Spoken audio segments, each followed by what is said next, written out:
Welcome to the Scoop World Order. Dominant win by the Ohio State Buckeyes tonight up in Madison. A very tough place to play. A lot of stuff to break down. Some significant injuries potentially we're going to have to worry about. But Trey Henderson is back in a big way. Marvin Harrison is the best player in the country. Should be the Heisman favorite. So we're going to get into all that right now. But as always, we appreciate you guys tuning in. Very thankful and grateful for you guys. As always, subscribe, click like, and also click the little alert button. Tell me where you guys are watching from, and also tell me who are your MVPs. Got to go Trey Henderson. Trey Henderson is an absolute difference maker, the best running back in the entire country. Was back in a big way tonight. He iced the game down with a long touchdown reception. We're going to get right into that. Nevada, it wasn't necessarily pretty, but against Wisconsin and Camp Randall, I just want to win by 1 point. There's a lot of stuff, obviously, to get better at, clean up, whatever. Wisconsin, that was their Super Bowl. They played like it.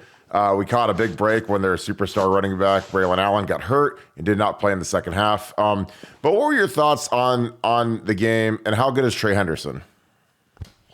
Well, Trey Henderson, you don't want to come and spike the ball and jump around and do the touchdown dance right now, but it's like I've taken so much abuse for the last 3 years, including this year, from so many Ohio State fans about my defense of Trey Henderson. And every time that they do that, I say, guys, he has something different that we just don't have. He possesses that gear.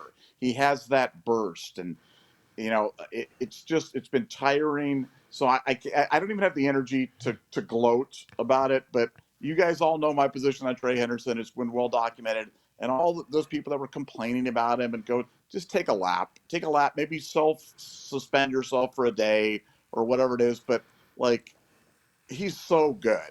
He's so good, and he can do it all. And for the people that say he won't be a good NFL back, or the NFL teams don't like him, wrong. He's going to be a great NFL back, and boy, he makes a world of difference. I mean, the running game today, you look at I don't know what the final stats were, but I know his numbers were ridiculous. I'll give them to you right now while we're on here. Trey Henderson, 24 carries, 162 yards, 6.8 average, 1 touchdown, a long of 33, and 4 receptions for 45 yards with a long of 30. So yeah, MVP is unanimous. It was much better than even Marvin. But go ahead and continue. No, he just makes such a difference. And, as for the game, it was just one of those days. And we've talked about it all week. This was not a surprise. We've talked about, the concept of letdowns and what happens when you let down. And, to Ryan Day's credit, I don't feel like the team was let down. I don't feel like the team played without energy. I don't feel like the team played without juice. Kyle was just not good today. He just wasn't good. And, when your quarterback's not good, and when he was as bad as he was in the first half, it really limits you. But despite all that, we won. And, college football is a war of attrition. Just win, survive, advance, improve. The defense is so good. We talked about the entire offseason about the defense, about what was going on. We addressed all the Fire Knowles stuff. Remember all the gimmicky defense stuff for the $2 million man cracks that we'd hear about Jim Knowles? How much is he worth now? Is he at $2 million? He's a bargain, dude. He's a bargain. I mean, that defense is so freaking good. I mean, that defense bailed us out again and again and again and again tonight. Remarkable effort. They just look, really coherent. I mean, there's some stuff that we can improve upon, but boy, it's a good defense. It's a responsible defense. And it just, like I said, they just played. They're resilient. That stand at the end of the first half was a huge play, huge turning point in the game. And all the credit in the world to those guys. Defense is balling out, and hey, we won, man. I would have been happy with a 1 point. I do not care about style points. I do not care about the polls. I care about none of that. I care about just winning, and we won. And I just hope that the injuries, Ransom going off the field, no bueno. Kyle limping around like that, no bueno. We have a tough game next week at Rutgers. That's a tough game. Rutgers is coming off a bye. So, we talked about it this week. Maybe the trap game wasn't this week at Wisconsin. Maybe the trap game's next week at Rutgers. Because, we're going to be banged up. We've got a lot of injuries. We're kind of hobbled. And they're coming off a week of preparation. So, going to have to do it one more time. And I'll say the same thing I said this week. Let's just find a way, man. Find a way. Win by 1 point. find a way.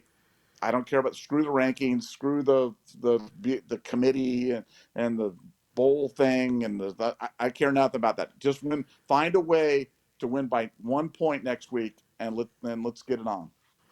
Yeah, that's all that matters. And I know people, they want it to be like NCAA football 2014 and win every game 77-0, but this is not the human element.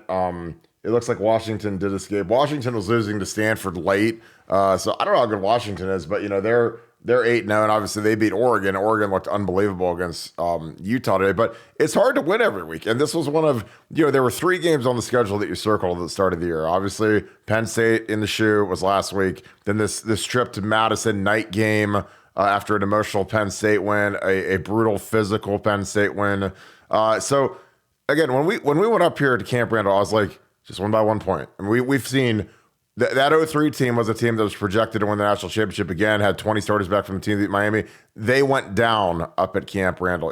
That 2010 team that ended up being 12-1 and won the Sugar Bowl, first SEC victory ever against that Arkansas team, they lost at Camp Randall. Just go win at Camp Randall. Don't sweat it. I know everyone's going to have anxiety. McCord didn't look great. He turned the ball over. A couple of took a bunch of sacks because, those intentional groundings are sacks. So those count as sacks. So, I mean, he had some snafus, but Trey Henderson is the great deodorant because God was he good. God was he fresh, different, bursty. I mean, he's every bit of a first round pick. I mean, the only reason he would be a first round pick is just frankly, running backs don't really go in the first round. I know Bijan did and Jahmyr Gibbs, but it's just not, analytically a position that goes in the first round very often. So, but there's no reason, like if you're, a Super Bowl team like the Kansas City Chiefs, you wouldn't consider adding a guy like Trey Henderson. Because, I mean, he's different. He's Alvin Kamara. He can catch the ball. He's quick, nifty, can, carried the team on his back, 160 yards. Again, Chip with the same blocking average, like 2.2 a carry, and Trey averaged 6.8. So, again, he's light years better than the rest of our backs. Chip is a nice guy, maybe a 7th round pick if he tests great.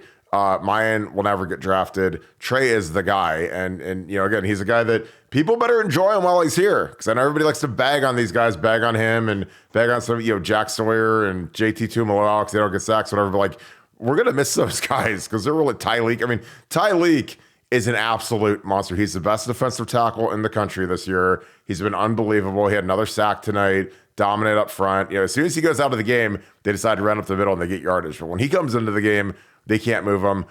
Defensively, Nevada, who are some of your standouts? I liked seeing Sonny Styles. He's back at deep safety, not coming off the field now. If Lathan, he was seen walking back out to the field to see how severe his ankle is. But I like seeing Sonny out there. Big rangy dude, especially going to Rutgers, a physical team. Your thoughts on Sonny and just the defense in total? Sonny's best game by far. I mean, people have been clamoring for Sonny, but I think he's just been okay to good. I thought he was really good tonight. I thought he was impactful. Mm-hmm. I thought he was tremendous. I mean, obviously, JT and Tyreek and Mike Hall and the entire defensive line, did a fantastic job. Again, are they perfect? No. Could we get 4 more sacks? Yes. Could we stop some plays? Sure. But I mean, we're giving up 10 points a game now. Now we're 8 or 9 games. I lost track how many games we're in the season. It's funny you were talking about the games that were like kind of circled on the schedule, and it just goes to show you, like, you didn't even mention at Notre Dame earlier. You know what I'm saying? I know. It's like, wow, only at Notre Dame, Penn State at home, then at Wisconsin, and it's like, we're just going through this in defense, number 1 or number 2 in the country, and people are like, well, I'm still not sure. I'll wait and let you know. And November's like, no, just enjoy it now, guys. Stop with the waiting. Like you said, Trey Henderson. There hasn't been a player that's been more maligned that in terms of being a good player. It's absolutely insane. By the way, it's insane. It's absolutely insane. And the fact that he's so good and that people just miss it, and he's going to leave and people are going to go, Dallin Hayden. I can't wait for Dallin. Dallin Hayden can't do what Trey Henderson can do. He just can't. And I love Dallin, and Dallin's great, but he's not Trey Henderson. Nobody on the roster is Trey Henderson. So the running game magically got. If Trey Henderson's hurt, if his ribs aren't good enough to go tonight, we lose. We Yeah. lose tonight. I mean, Oh, if Trey Henderson didn't make his play at Notre Dame, we lose at Notre Dame. I mean, that's how big of an impact he has on these games. So, yeah. enjoy him while he's here. Is he perfect? No. Can you make? Oh yes, I wish that he played more. Well, I'm sure he wants to play more too. Like is Emeka Mr. Glass because they held him out again tonight? No, you got to get right. When these guys are Yeah. right, last year Trey wasn't right the whole year, and people bagged on him. And then this year breaks his ribs, stays out because the ribs aren't ready, and then people bag on him, and it's kind of like, what? This kid just cannot win. So hey, Emeka, get better, get 100%, and then come back. Will Emeka make a difference? Sure, he will. Yeah. Will Trey make a difference? Sure, he will. But I hope Devin Brown's ankle gets better because Kyle was. I mean, look, this isn't personal, but Kyle was just like. I mean, Kyle almost single-handedly lost the game for us tonight. I mean, he did. Let's just, Yeah. I mean, let's just be honest. I mean, he turned the ball over at inopportune times when we had huge momentum, when we had a chance to put the game away. It happened, but we won. So you know something, I'm not sad about anything tonight. I just got the perma grin on my face. I'm Yeah. so happy Yep. for the win, and we can talk on the board about stuff that we can improve and stuff do it. But in terms of being happy, man, my happiness chart is 100 out of 100. Thrilled with the victory. Was up and screaming in my living room with my two boys, and like I said, couldn't be happier.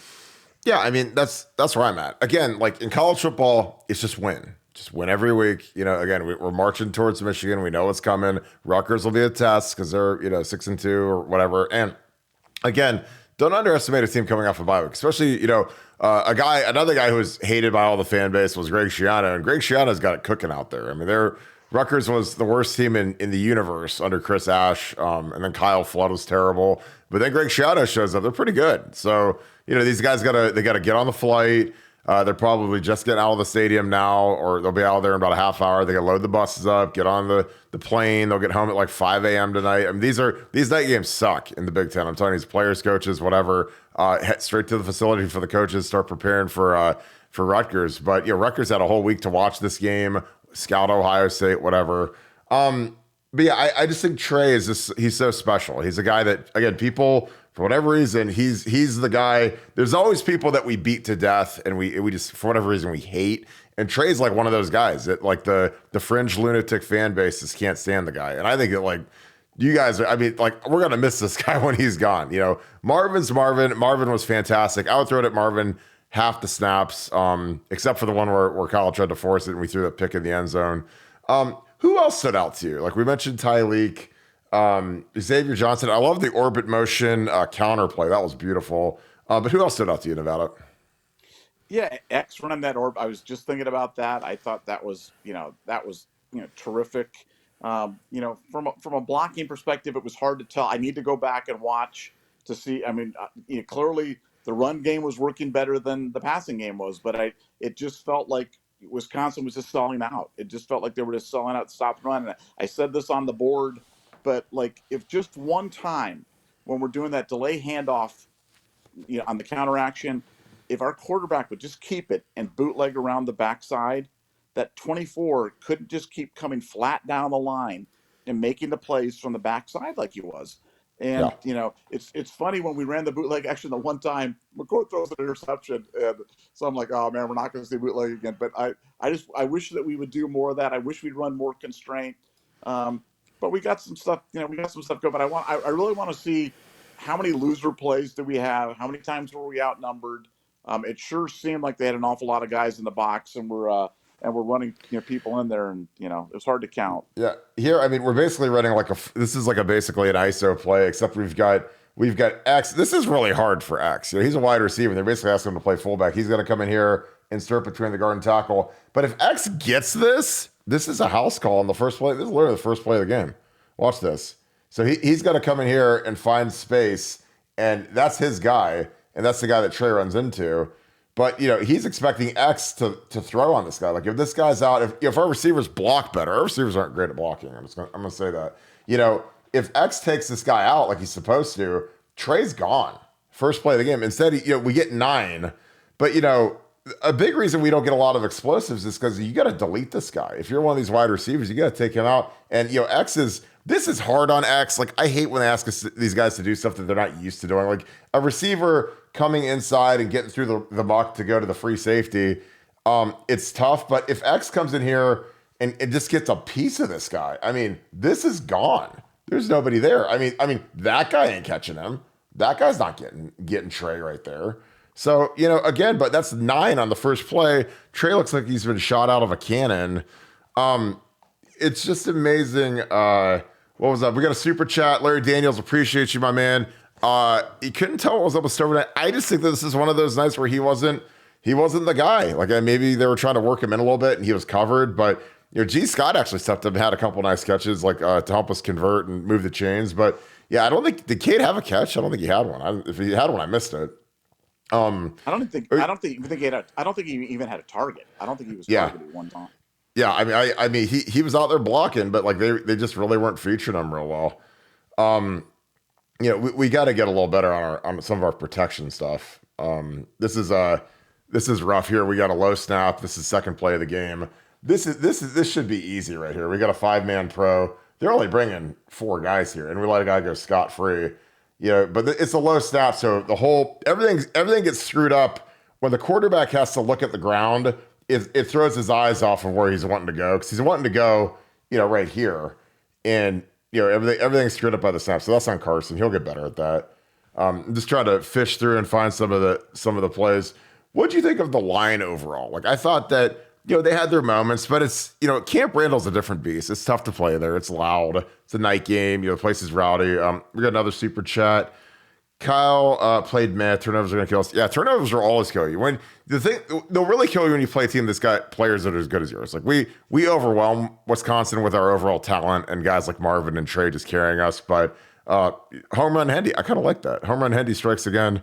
Totally agree, dude. I mean, he's a different cat. But your thoughts on the turnovers, Nevada? Well, you just can't turn it over. I mean, turnovers. No. You played for Jim Tressel. He's every possession's got to end with a kick. And like a kickoff, a punt, or an extra point. But like, it can't be a turnover. And we had too many of them. And the really bad one when the guy was playing his own defense and he stepped in front of Marvin. You don't like it, but you kind of understand it. The one where it was all in front of him in the end zone. That's one. Yeah. That's the stuff. Now, this is what people don't understand. They don't hear. That's what Kyle was doing for 3/4 of fall camp. He would make plays like that you would just go, what is he doing? Yeah. And so you wonder why at the beginning of the year, we're like, man, I'm not sure if he's the guy. That's where Devin Brown might be a better alternative. It's because Kyle would make plays like that. Not because people didn't like Kyle or not because, they don't like the name McCord or whatever it was. It was just, he all of a sudden just tries to force it sometimes, and that was the one that was inexplicable to me because it was all in front of him. There was nothing about that play that was hidden. There was nothing. He should have seen that and just thrown it away and just eaten it and lived to play another day, but he didn't, and it almost cost us. Yeah, this is a fantastic sneak. This is a great job by the center here by Carson. Again, their nose was a good player. He's the guy that got the really stupid penalty to start the game, but watch the push on the nose guard. This is really, really good. Really, really good. And they push him right back. Nice crease. Again, you need a yard. A sneak is almost undefeated if you're good at it. That's fantastic by Carson Hinsman and by the interior of the line. Great by McCord to hang onto the ball there. Talk a little bit about adding the sneak. Go ahead. No, but let's talk. Yeah, our sneaking. I know we did it at least twice. Maybe it was 3 times, but we were undefeated on the sneak, and they didn't come close to stopping it. And that's great. And the one time we ran instead on the 3rd and a half yard, we ran Trey and he got killed, and then they called him for unsportsmanlike conduct near the end zone. But it's like, why aren't you sneaking in that situation? So this is an interesting wrinkle that they put in. I haven't noticed this. So they put Cade Stover at right tackle, and they put Gee right here on the edge, kind of in like a hip position, like a field goal protection. And then you get your double team here, double team here, double team here, double team. You put Josh Fryer over here at tight end. He's literally touching Jimmy's leg just so that he can get off on the mark because he can't really see the ball from all the way out there at tight end. He's not used to that. But this basically guarantees that you're getting a double team on the nose, double team on the 3 technique, and it's going to go right here. So this is like a design. This isn't like a sneak where you pick the bubble on either side. This is designed to go to the left, and it's executed great. I mean, two good double teams. Donnie needs to be a little lower here, but Matt's our strongest guy. So Matt comes down here and hammers this guy with Carson. That's really good. You know, I don't love Cade on a 3 technique, but he gets it done. You know, it's tough, and that guy gets his hands on the quarterback. But yeah, this is one where I put Luke Montgomery here. I put him in that 98 jersey and have him go in there and seal. But you know, this is I like it. It's just a wedge block, but you know, I didn't notice it. This is called unbalanced when they put the tackle over here and they put the tight end at right tackle. But that's just a different wrinkle that I hadn't noticed before. Go ahead, Nevada. Yeah, no, look. I think like on that play, you know, Trey needs to be a little bit more enthusiastic about his pushing in the back, and I kind of like the way that Josh kind of looked behind and started pushing. I mean, the push from the back on that stuff is really critical on the thing. Oh, You God. wonder why the Eagles are so good. And people talk about, well, Jalen Hurts squats 600 pounds. Well, also, it's because the guy behind him grabs him under the shoulder pads, underneath the back of the shoulder pads, and propels him forward with it. That's why they're so good at it. It's not Jalen Hurts. Hulu has live sports in his bench of 600 pounds or squat of 600 pounds. They're launching him from the pads. So the guys from behind have got to be a little bit better about that. But again, we were 2-0 on the sneaks. Use the sneak, Ryan. We'll do it the easy way. Even I thought we got good Ryan tonight. I didn't Yeah. really have too many problems with the play calls. Even when they didn't work, I didn't have too many. There was a few that I'd like to have back, but I thought we got good Ryan tonight and got the win.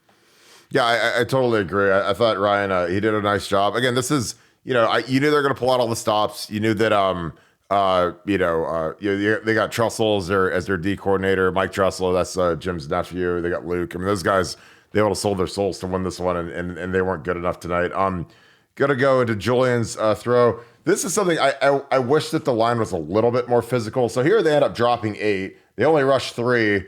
And, I wish that these guys would go find work, especially Fryer. He needs to go get this guy on the hip and get him on the ground and go punish these guys. Because when you have basically 5-on-3, 2 of these guys should be getting killed. They should be getting double teamed, and you should put them on the ground. Like, I mean, if you got one guy getting bull rushed, the other guy should come in and hit him right in the ribs and knock him out. But this is a nice lace throw right here. Good catch by Julian. Again, I think he got dinged up.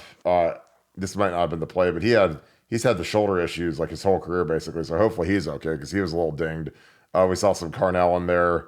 That was a nice throw by Kyle.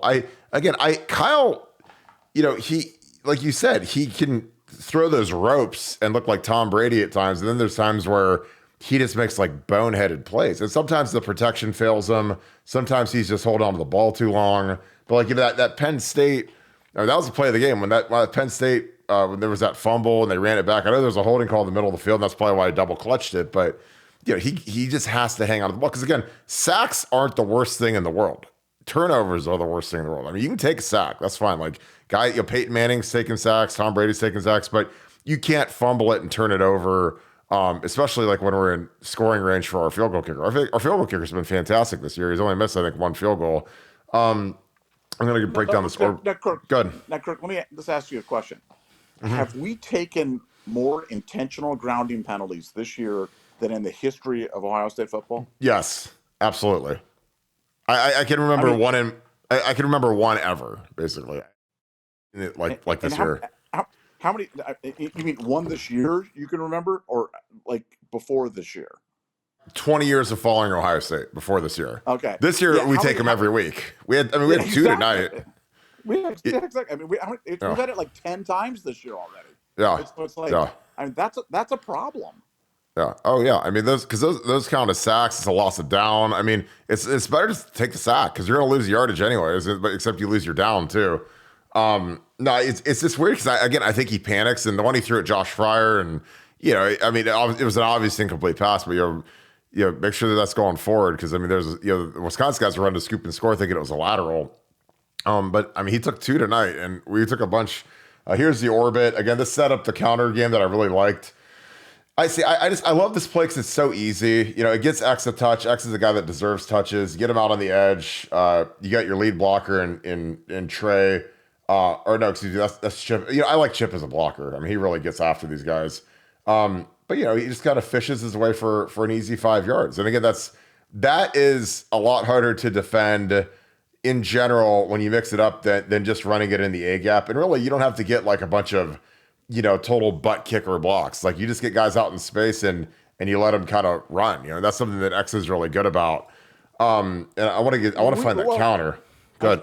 We probably ran that play 4 or 5 times today, and I'll bet you our success rate on that was maybe 7-8 yards a time that we ran that play. Yeah, I mean, it's a great play. They never stopped it. They never stopped it. I mean, even our little quick pitches to the outside worked, because they were, when you bring stuff to the outside against people that are going in like that, it just makes it so much easier on the running backs. It makes it easier on everybody, and you get out of the congestion. But that orbit motion was working like a charm. Yeah. We got a few more super chats. I'm going to check these out real quick. Oh my God. All right. Taco Nation, appreciate you, my man. Can we get a PSA on the Honda McCord joke? You're not clever nor original. Really enjoying the scene. Most enjoyable in a while. Did you call him Honda McCord tonight? I don't think I mean, there's Maserati Marv, and then the Honda McCord thing just seems kind of funny.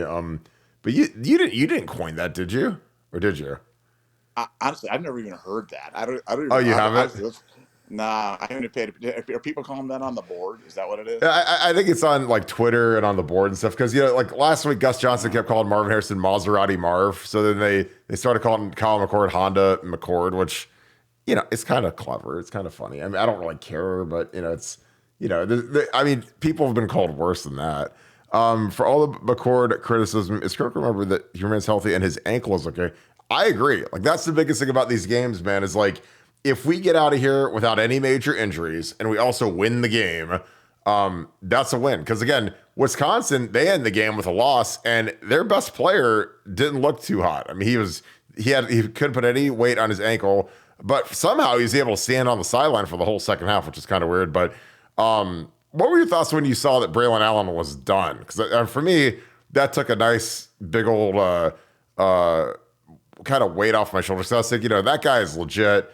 But we stopped him at the goal line, which was huge. But then he didn't come back out for the second half. What was your thoughts on that when that all went down? Well, a couple things. One, I remember, I can't remember who wrote it, but I was reading something about somebody was just like slobbering all over Braylon Allen about how he was way better than everybody on Ohio State's roster, and he was better than Trey Henderson, and they take him. And really? Yeah. Oh yeah. I can't remember who that was, but I chuckled about that. Yeah. What a bad take. And secondly, I think Tommy Eichenberg standing him up at the goal line. Oh God!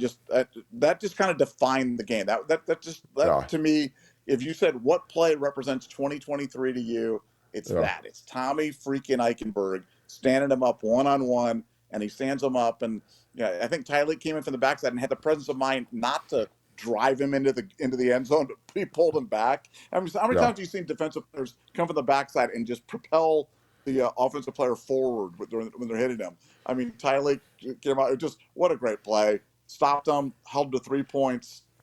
Just an enormous play by the defense, and just can't say enough good things about those guys. What an effort. Yeah, I'm gonna break down the sack fumble real quick. This is the first drive. I mean, this is something that you can't do up in Ann Arbor because they're actually good enough to actually beat us. These guys weren't.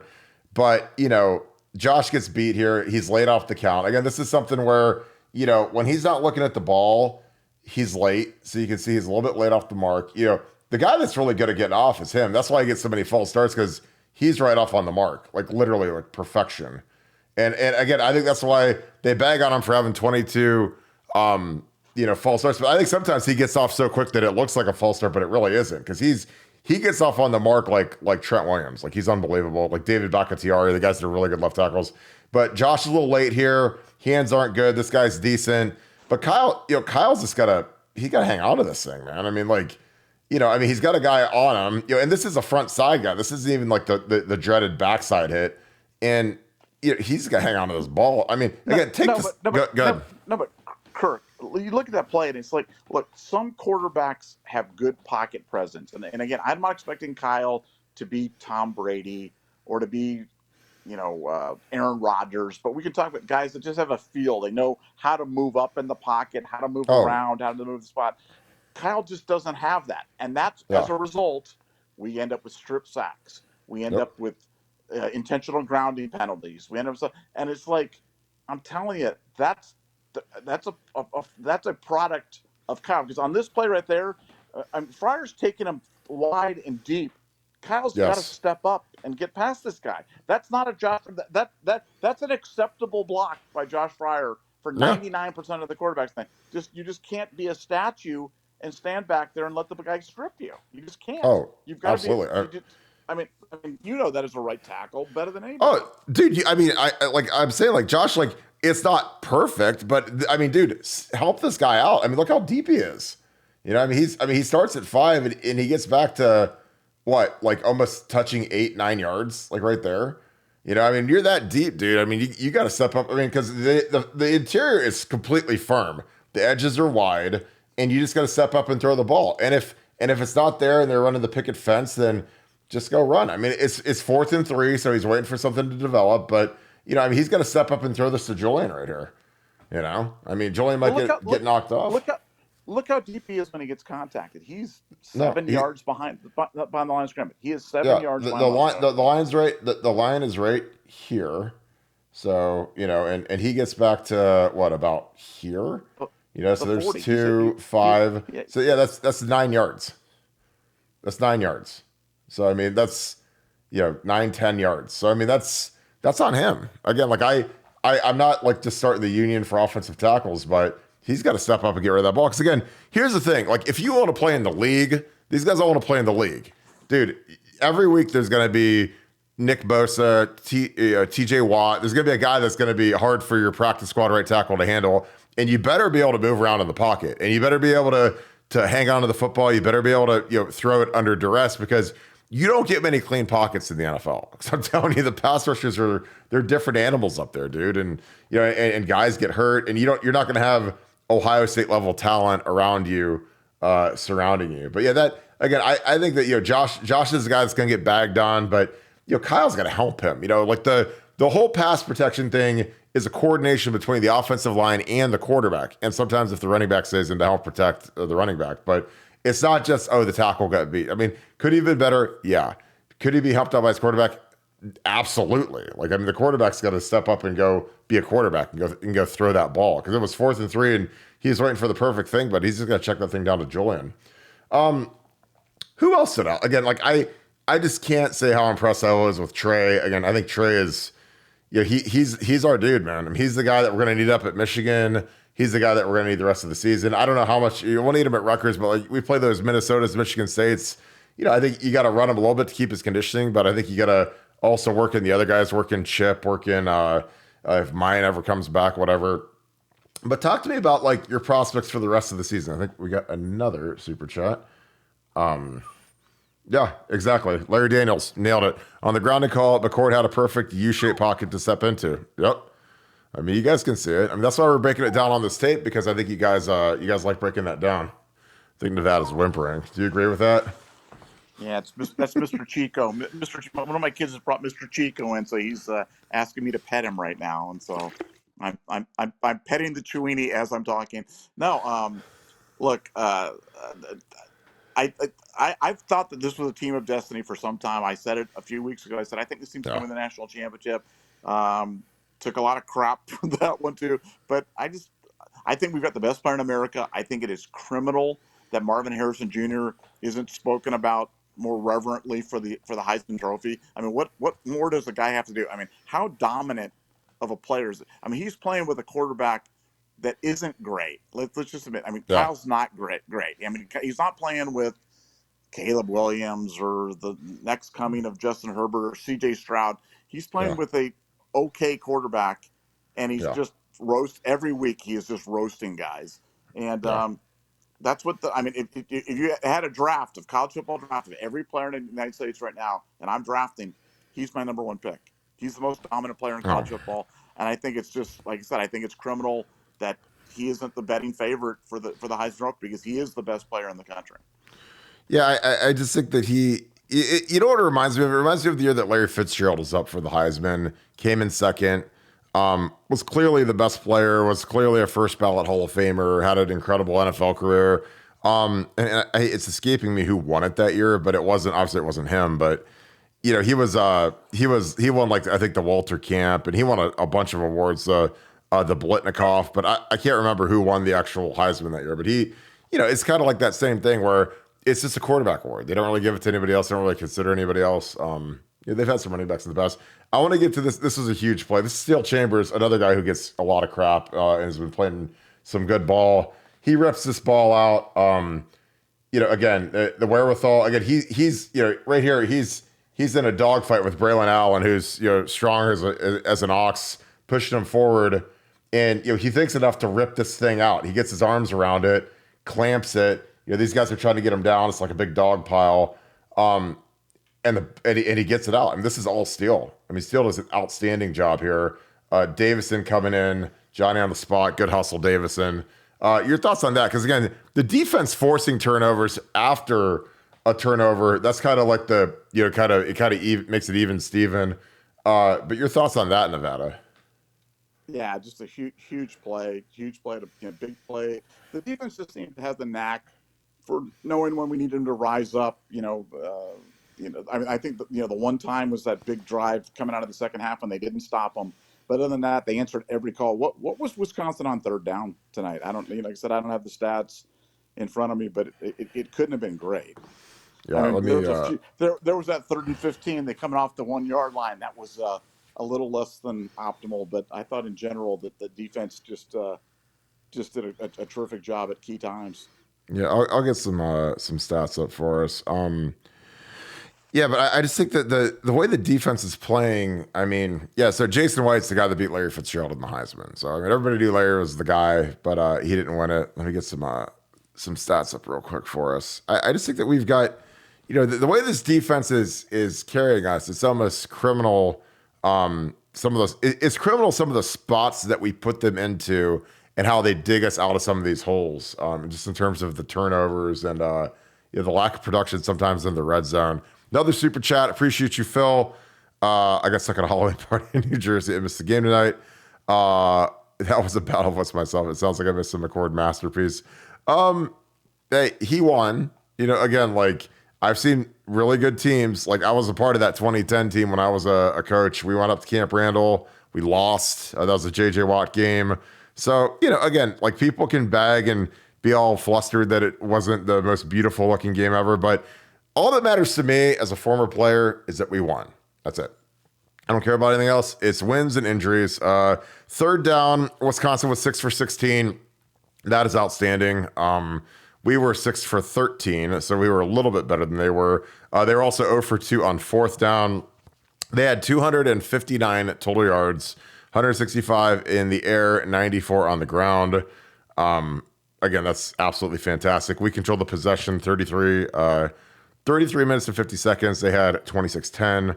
But the difference, the only reason this thing was even within 2 scores was 3 turnovers to 1. We turned it over 3 times. They turned it over once. We lost the turnover margin, and that kept the game close. But, we ran it for 181. That's really good. We averaged 4.2 yards a rush, but Trey averaged 6.8 a rush. So he's the meta. He's the guy. So where do we go from here, Nevada? I mean, again, obviously, people are concerned about Lathan Ransom, concerned about Kyle McCord's ankle. He gutted it out, finished the game out. But your thoughts on what's the ceiling for this team? Well, I mean, it's gonna come down to Kyle McCord's ankle. I mean, if that ankle's bad and Devin Brown's in bad shape, then let's face it, we're at Lincoln Keenholz or Tristan Gebbia, I mean, that's a problem. So, I've watched every team in the country play. We can play with anybody. We can beat it with this defense. We can beat anybody. When we get Emeka back, we're going to be even more dangerous. I think Ryan Day's evolving as a play caller. I like the contributions of all the wide receivers, the tight ends. We're even throwing the ball to the backs. So, look, we can win the national. We got a more than good kicker, a kicker that's kicking at a 90% rate. So we've got all the elements. We can win the national championship. We just got to get healthy. We got to survive Rutgers and get healthy. And, hopefully none of the injuries are super long term. We'll know more in the next 24, 48 hours. But hopefully we can get out of, Wisconsin was a tough place to play. We're banged up.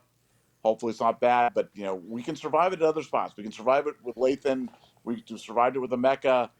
I'm not sure we can survive it if Kyle's got a injury, then that's going to be a problem. So let's all pray for his ankle and hope for good things. And he's a tough kid. Hopefully, he can get it out and be full go by Rutgers.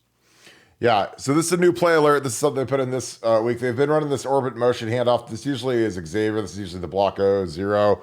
They have Marvin in the slot, so I think they called it. Normally this would be for X.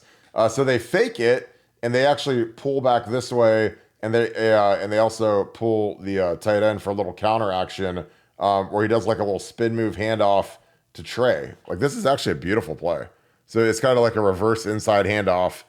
Trey takes counter step footwork. He takes a step, and then he's like here, jab step, and then back in.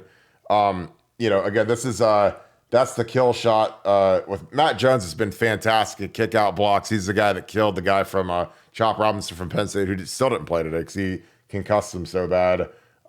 Cade is coming in here to find some work. Got a good wall here, and it's just nice, easy running. Trey falls forward. This referee is in a great job by the referee assisting, taking out the free safety. Great job, bud. So, but again, that's like a nice little wrinkle to a play that's been really good for us, is that orbit motion sweep. But your thoughts on that? Because I think that this is the point in the year in Nevada where you've got a lot of tendencies, and you can saw a lot of plays that break those tendencies and kind of go opposite those tendencies. Talk a little bit about Ryan Day, just expanding some stuff, because I haven't seen us run that. I think that's the first time we've ran it. And then, I got a Trey Henderson one for you right after you get done talking. Yeah, well, I need to go back and go on the play-by-play and go on the call sheet. But I thought that there was a period of time where Ryan kind of went back to bad Ryan, and we started doing the let's run into the middle on first down and then throw on second and long type of thing. And that was less than optimal. But I thought in general for the game, like you said, I thought we had some nice elements. We showed some creativity, and as a result, we had one of our best rushing game, maybe our best rushing game of the year. That's not an accident.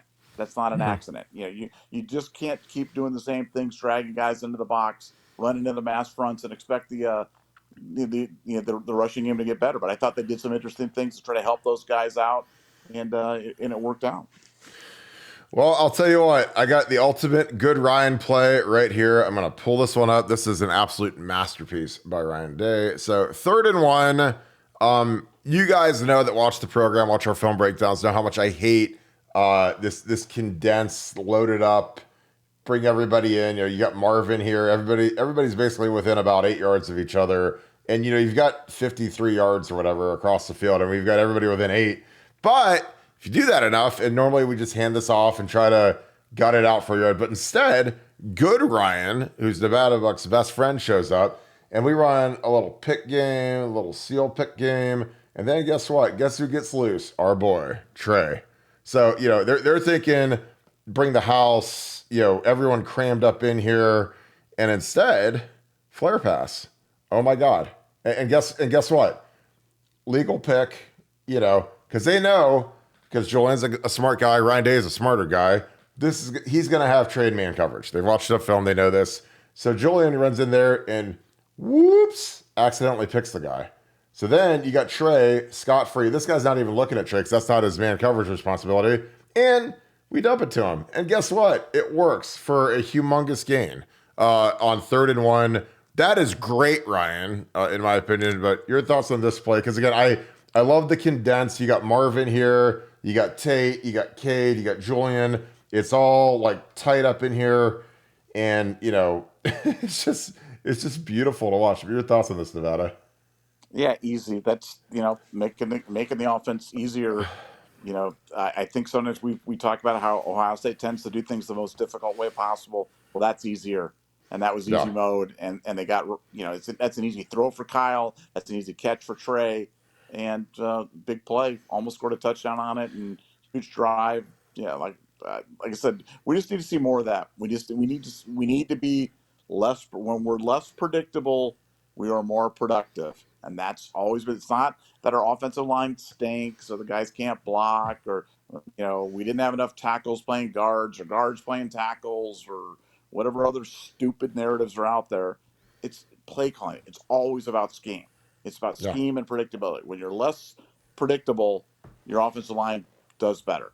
Tonight was exhibit A of that, and I'll insist upon that to the day I die. That's always gonna be the case. Yeah. And again, here's orbit motion again. This X again coming around. Again, I love this play because these guys, they got to set some edges here and do a little bit of stuff, but you don't have to like pulverize guys. You basically, it's just a full reach, bring it in, and you got Chip is really good at lead blocking. He's really good at it, and I love watching him. He's a physical dude, and this is just an easy 5 yards.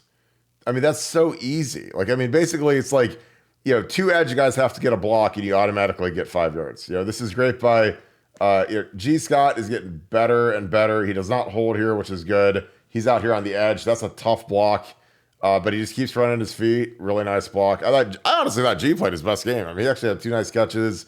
He was blocking well. So I think he's, the staff's getting a little bit more confidence in him. But yeah, I think what percentage of some of the diversity in offense is tied to Trey's availability at this point, and now that he's available and he's healthy? Because I don't know if that swing pass works if we throw it to Mayan or if we throw it to Chip the way that it worked with Trey. Well, it may not work the same way, but it still works, and so I can't give Brian a pass on that. I mean, Trey does add a different dimension, but I'm going to say 2 words that is something, because I know Ohio State listens to our stuff. Please run a screen pass. Screen pass. That's when you let the defensive guys come in and you toss it to somebody behind them, and your guys go out and block. And other teams run them. They're very effective.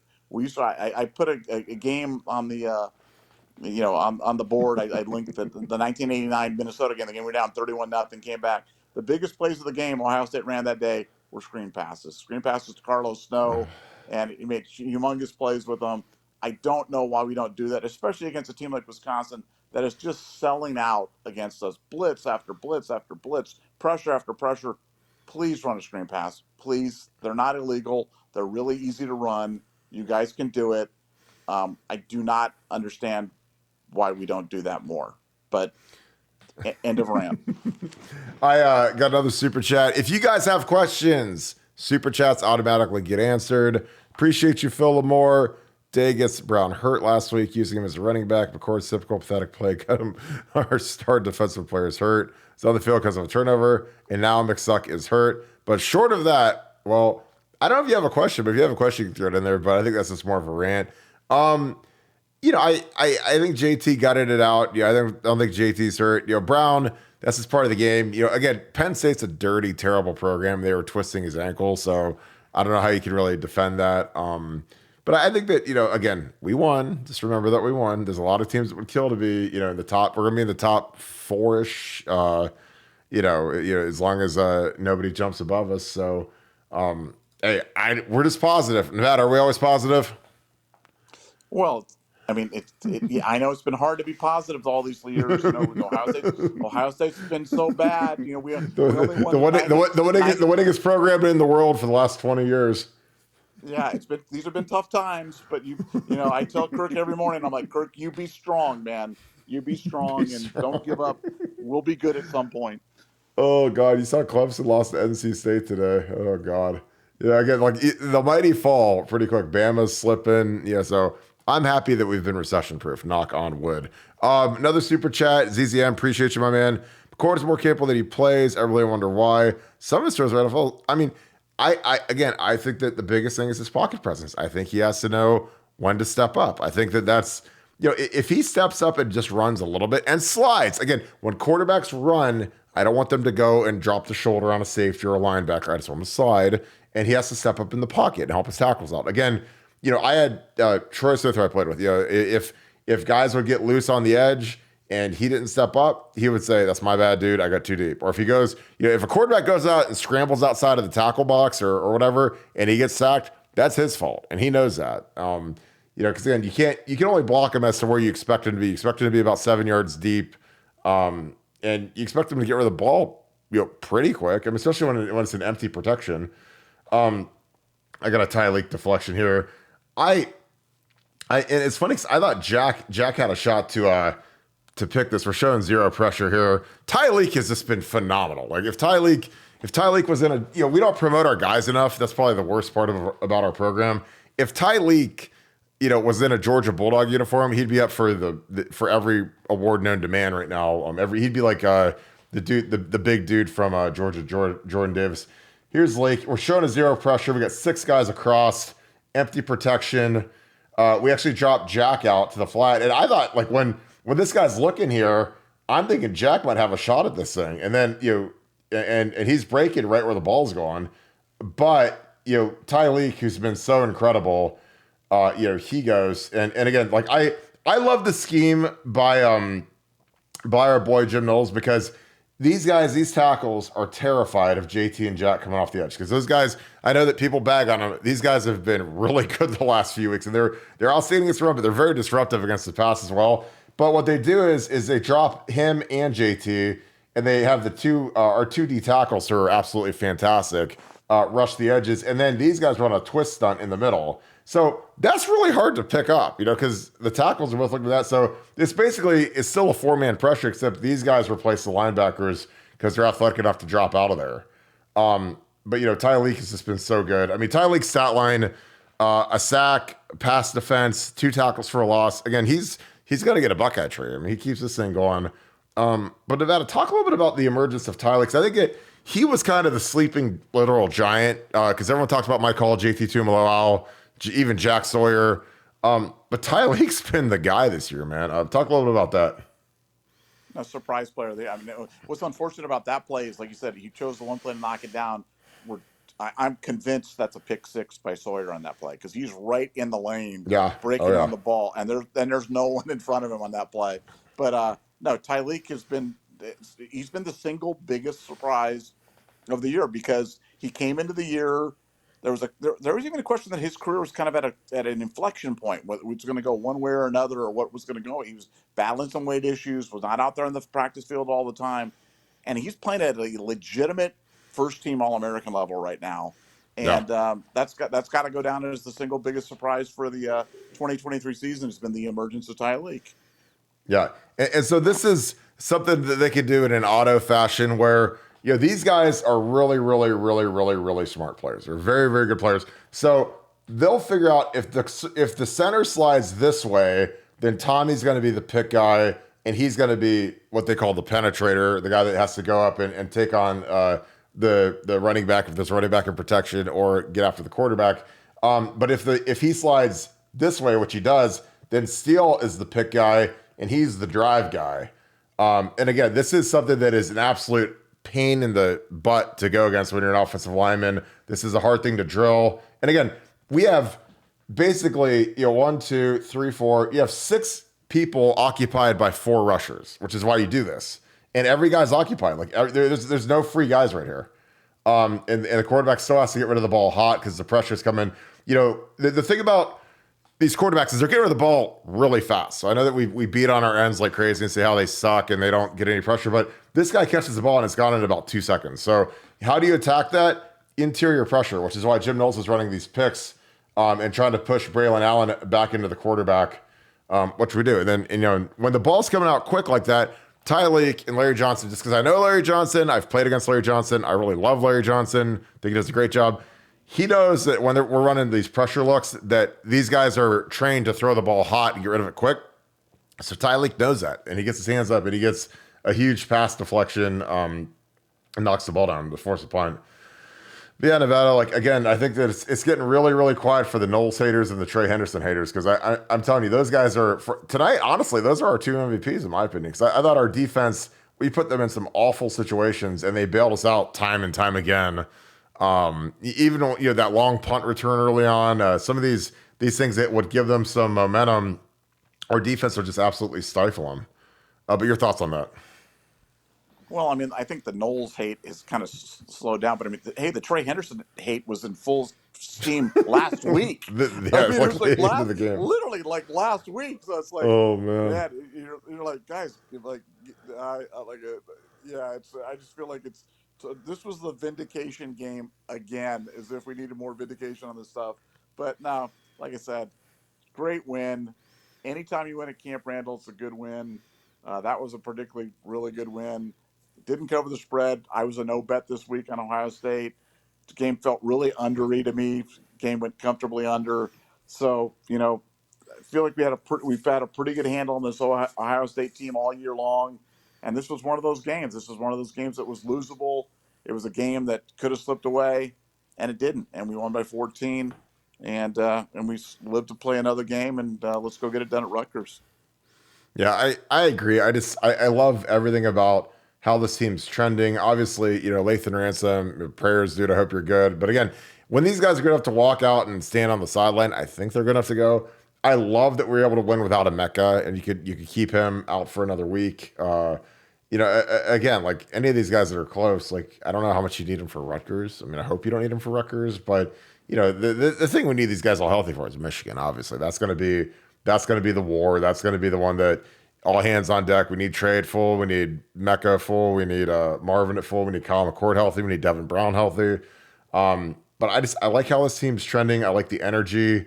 Again, like Michigan is swirling the toilet bowl right now, and I feel like our guys are ascending. Again, I'm positive because again, I've seen good Ohio State teams lose to Wisconsin, and there was a time 20 years ago where Wisconsin absolutely owned us, and that was their big thing, and they beat us, and they beat like really good Ohio State teams just because that was kind of like their thing, and for us like to just kind of come in there and dominate because again.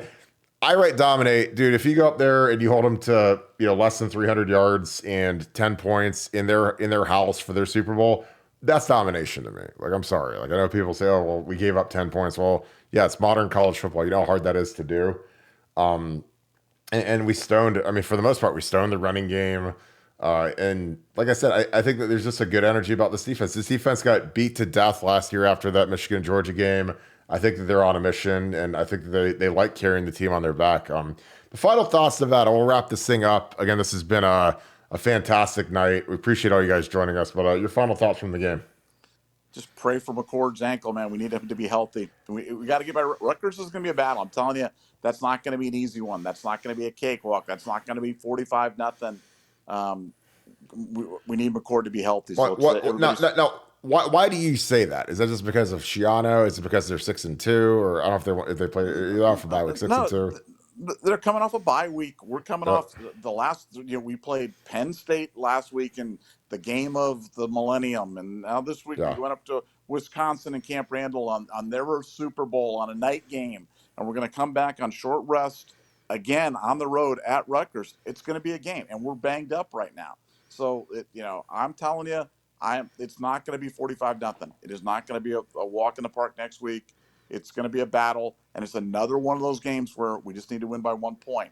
And if Kyle's hurt, if he's legitimately hurt, then we've got some issues. So let's pray for Devin Brown to get healthy. Let's pray for Kyle McCord. Light a candle for Kyle McCord's ankle, and let's go get him against Rutgers.